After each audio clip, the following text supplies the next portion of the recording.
దళపతి విజయ్ నటించిన latest movie the గోల్డ్. Star director Venkat Prabhu దర్శకత్వం వహించిన ఈ మూవీ సెప్టెంబర్ 5న వరల్డ్ వైడ్ గా విడుదలైంది. అయితే తొలి రోజు నుంచే మిక్స్డ్ టాక్ ను సొంతం చేసుకుంది.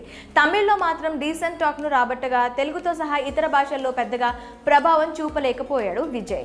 అయితే వసూళ్ల పరంగా మాత్రం గోల్డ్ దూసుకెళ్తుంది. ఈ చిత్రం ఇప్పటి వరకు ప్రపంచవ్యాప్తంగా 300 కోట్లకు పైగా కలెక్షన్లు సాధించింది. కానీ సినిమాపై మాత్రం నెగిటివిటీ వచ్చింది. ఈ వ్యతిరేకతపై డైరెక్టర్ వెంకట్ ప్రభు స్పందించిన విషయం తెలిసిందే.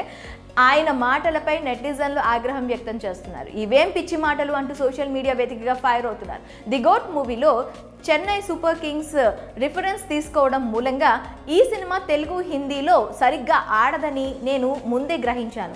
కేవలం సిఎస్కే రిఫరెన్స్ ఉండటం చేత వారు నా మూవీ చూడట్లేదు.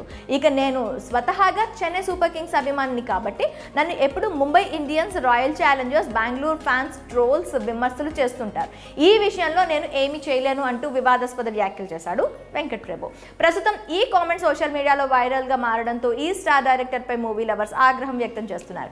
ఈ స్థాయిలో ఉండి ఇలాంటి వ్యాఖ్యలు మాట్లాడడం ఏంటి అంటూ ఫైర్ అవుతున్నారు. కాగా ది గోట్ మూవీలో చెన్నై సూపర్ కింగ్స్ మాజీ కెప్టెన్ మహేంద్ర సింగ్ ధోనీని హైలైట్ చేయడంతోనే తెలుగులో ఈ సినిమా సరిగ్గా ఆడలేదన్న డైరెక్టర్ వెంకట్ ప్రభు వ్యాఖ్యలపై నెటిజన్స్ ఫైర్ అవుతున్నారు.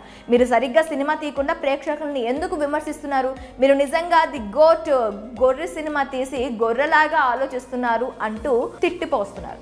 ఓ స్టార్ డైరెక్టర్ స్థాయిలో మీరుండి ఇలాంటి మాటలు మాట్లాడటం ఎంతవరకు కరెక్టో మీకే తెలియాలి అంటూ సోషల్ మీడియా వేదికగా రాసుకొస్తారు. ఇక సినిమాల్లో చాలా రిఫరెన్స్లు వాడుతూ ఉంటారు. వాటి మూలంగానే సినిమా ఆడలేదని, ప్రేక్షకులు చూడటం లేదని అనడం కరెక్ట్ కాదు. ఇలాంటి ఆలోచన ధోరణి తగదు అంటూ ప్రేక్షకులు వెంకట్ ప్రభుకు సూచిస్తున్నారు. మరి వెంకట్ ప్రభు చేసిన వ్యాఖ్యలపై మీరేమంటారు? మీ అభిప్రాయాలని కామెంట్ రూపంలో మాకు తెలియజేయండి.